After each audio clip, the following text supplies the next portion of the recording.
Journey Latin America used Travel Studio as our main reservation system. And previous to joining Journey Latin America about 8 years ago, I worked with Wendy Wu Tours, which also used Travel Studio. And as part of the implementation of that, together with some of the other people on the team on the call today. We have been working with the BPO team, the outsourcing team in Goa for just approaching 2 years now. So we put it into place just before the pandemic. Very fortuitous timing, I think, on our parts.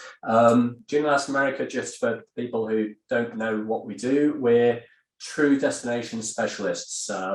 Within the office, we really believe that our team have visited every single hotel, they've done every single transfer, they're absolute experts on the ground. And we work with about 120 different ground suppliers. All of them have got unique contracts that come through. Some are small, some are large. They've all got their own little quirks. And when I've been recruiting people to do product loading here in the office in the past, I've often said, you can guarantee there are mistakes in every single contract, and your job is to find them, fix them, and then get them into the system. Most of what we do is bespoke, tailor-made holidays. We do some group tours too, but effectively from Cuba, Mexico, all the way down to Antarctica.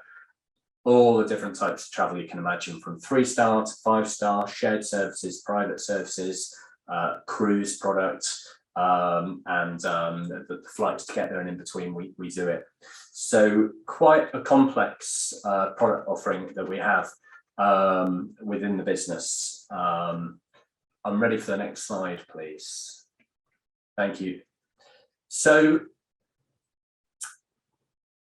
with the products, as I've described, with many different suppliers and the different types of contracts we've got, we, similar to what Chris was saying, really struggle to find the right people to come in and stay with us. We've been fortunate that some of the people who set up Travel Studio within the business stayed with us for many, many years, and they became absolute experts in what they did. They were settled here, they had family nearby, they were really happy to be coming into work with the colleagues they'd worked with for 15, 20 years. It's part of the family in many ways. And they came in and they did the job, and some of them did it very, very well. Other people perhaps were less strong in it, but we did have our experts within the team. But getting new people in was an absolute headache, really. If we could keep people for a couple of years, it was good news, because we were looking for people with the brain to understand the contract, the ability to take what was on the contract and put it into the system and check it and feel motivated to keep on doing that job year in, year out, week in, week out. And we found that all the good people would probably leave after, if we were lucky, 2 years, 3 years, then they'd move on. And there were times when it seemed like we're on a constant stream of recruitment, trying to get good people through the door to do the job. We also had problems internally with consistency with so many different styles of travel and contracts elsewhere. We'd find that different people got into slightly different habits of how they would load something. So we had different destinations. We'd had things divided by destination. Things were loaded slightly differently. So that was a key thing for us. As I was going through recruitment once again, I was looking to find alternatives, and we spoke with Manuel and the ODL team about the outsourcing. And the first time we spoke about it, we said, you know what, it's not going to work. We've got really good people here who know what they're doing. And at this stage, it's probably not the right time. But when one of them, our key kind of Travel Studio wizard really, decided to leave London, move to the countryside to bring up her family there, it seemed like a good opportunity to revisit the task, which is what we then did. I'm ready for the next slide, please. So what were our concerns? I mentioned that Journey Latin America prides itself in its in-house expertise. We do a lot of very quirky things. Often there'll be queries from our current loading team, and they just need to look to the colleague next to them and say, how should I do this? How are we going to deal with self-drive? How are we going to manage this cruise itinerary, which is very different from anything that we've done before? And we'd find ways of making it work between us. Actually, the consistency that we've now got is a benefit, which I'll come on to later. How would we manage it? We've not managed outsourcing before. How could we make it happen effectively? How can we make sure that it's done accurately? We've got masses of product. How do we check that? And also get it in quickly as well. Some of our contracts can take weeks to load.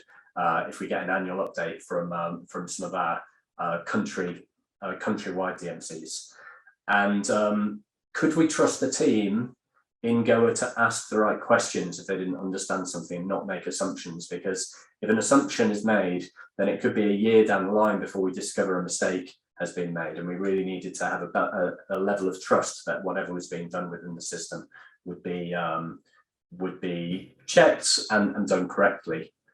We were concerned if it didn't work out. We didn't want to throw out kind of the current approach for this new approach and find out that it didn't work out. So similar to Chris, we spoke about doing it for a trial period.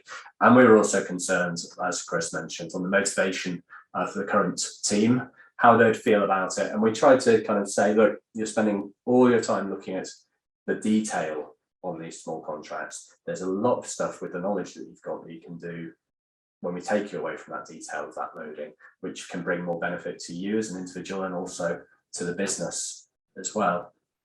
So I'm ready for the next slide, please. So we had a number of conversations with Manuel and the team.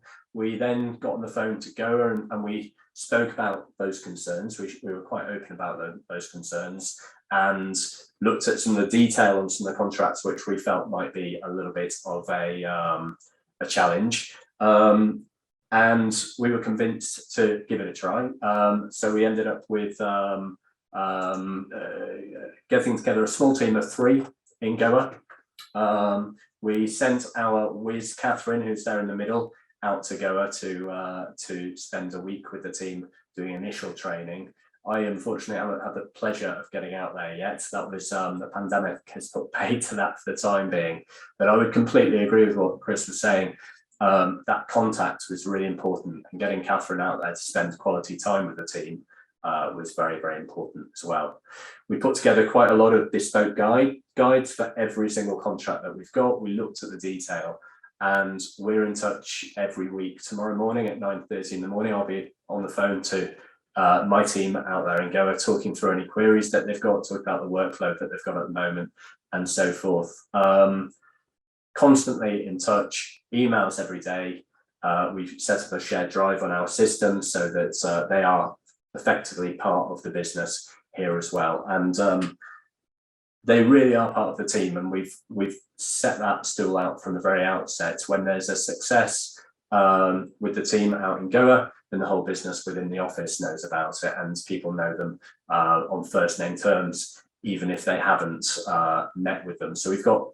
I was quite worried about having an us and them potentially situation within HQ and the outsourcing team, but so far they've been very much an extension of the team, which has been great.